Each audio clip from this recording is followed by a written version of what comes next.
Thanks again to Aaron Uritas, CEO of Out and Equal. Workplace equality is not just limited to corporate spaces. Some critics of what has been called the Don't Say Gay bill in states like Florida argue that these laws are creating unequal workplaces for educators and school employers and impacting students and young people in the process. Joining me now to discuss how laws like this impact the classroom is Cory Bernaert, an openly gay kindergarten teacher in Parrish, Florida. Thank you so much for joining me, Cory. Thanks, Julia, for having me. Excited to be here. Oh, well, we're excited to have you. Cory, I know that you've made a lot of media appearances lately, as we've seen Florida, and just full disclosure, I'm a native of Orlando, Florida, in the news with the Don't Say Gay bill, or as supporters of the bill would call the Parental Rights and Education Act.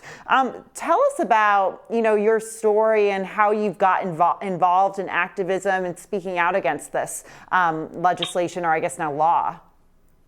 Absolutely. Well, I first just want to thank you, Julia, and the Hill for putting on this summit and really, putting these issues to the forefront of the news, because it's very important, and we need to keep talking about it and keep moving forward. So, really just to start, as this bill was really coming in out of Tallahassee, it created a lot of buzz within, the school communities and with teachers and with teacher organizations. And I was reached out by a local news network in Tampa. They wanted to do a little story and just how it would affect me personally and professionally as a gay kindergarten teacher. And from there, it really just kind of took off. After that story aired, John Oliver picked up and did a little bit on it, and then MSNBC picked up and wanted me to be part of one of their live shows and their discussions. And from there, just kept on building and until I'm here today. And I've also done an op-ed with NBC, and just really just speaking out and trying to tell my story and how I'm affected personally. As a professional, but as an individual. Absolutely. And if you don't mind, could you share a little more about how you're impacted professionally and personally by this law? Absolutely. One of the very first things that you see when you walk in to my classroom or walk to my classroom is there's a plaque right outside my room, and it has pictures of me and my family, because at my school, our motto is family, memories, passion. We create family, but we share our family. We create memories, but we also share memories, and we're creating passion, but we share our passions. And my family is represented outside of my classroom. My family looks a little bit different than heterosexual families. This bill really makes me feel like it's not okay for me to be represented in the way that I should be represented. So I immediately was questioning myself. Am I allowed to have these pictures hanging up outside in my room? Because my students then ask me, well, Mr. Bernaert, who is that with you in your picture outside in the classroom? And I say, well, that's my partner, Jeremiah. And they say, well, what does that mean? What does partner mean?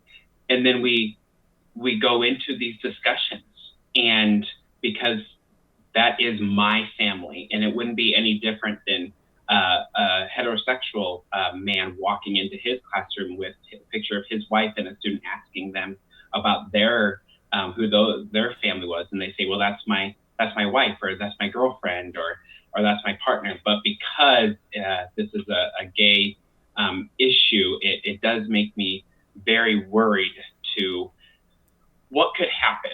What legal rights do parents now have if they feel that I am instructing or having discussions with their child about sexual orientation or gender identity, or even my students? This past year, I had a little girl with two moms, and she doesn't know any better.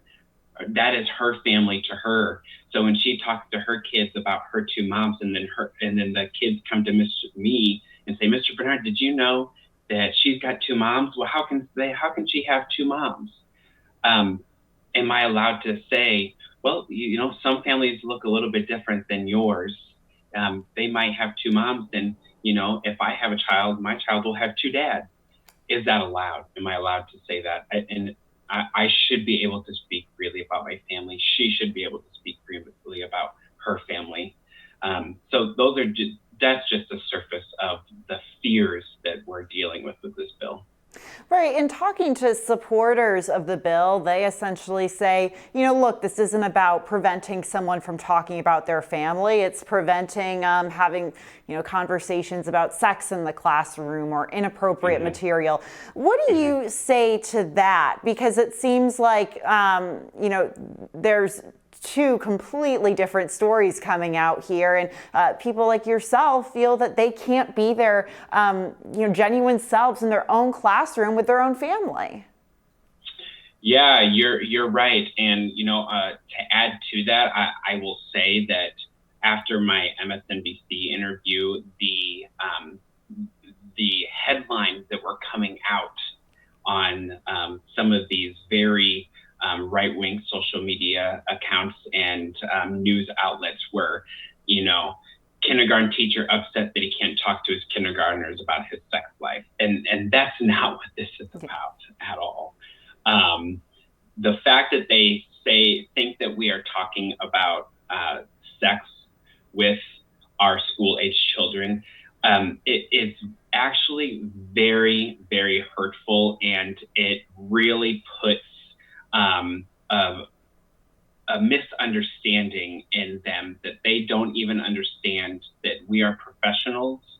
We we teach to a high degree of standard. We have standards to teach.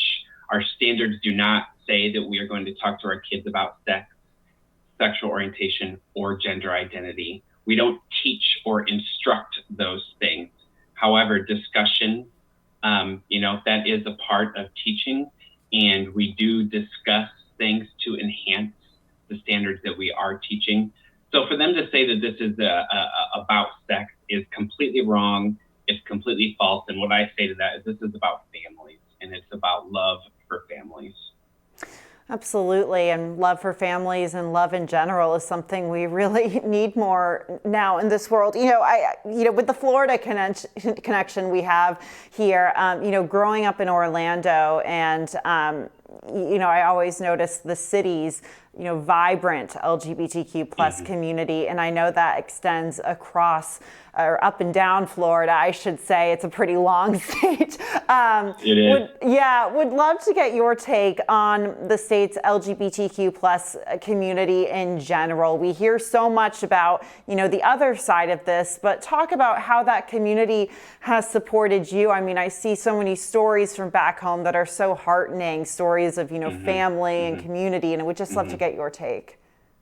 Yeah, I think that that's a really important part to bring into this too, is, the ones that are making a lot of noise and the ones that are loud, they are few and far between, but they are loud, and they are negatively loud.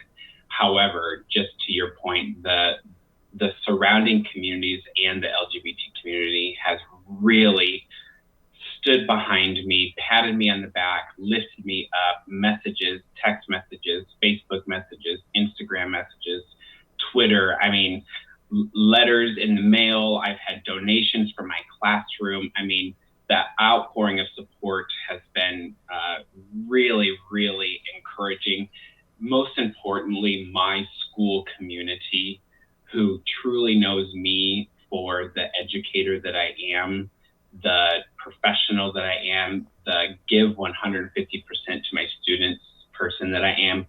They have been 110% behind me. My administrators have been behind me. They know who I am as a person and as an educator. And so there has been no question that they have put their right foot forward for me, because they know who I am.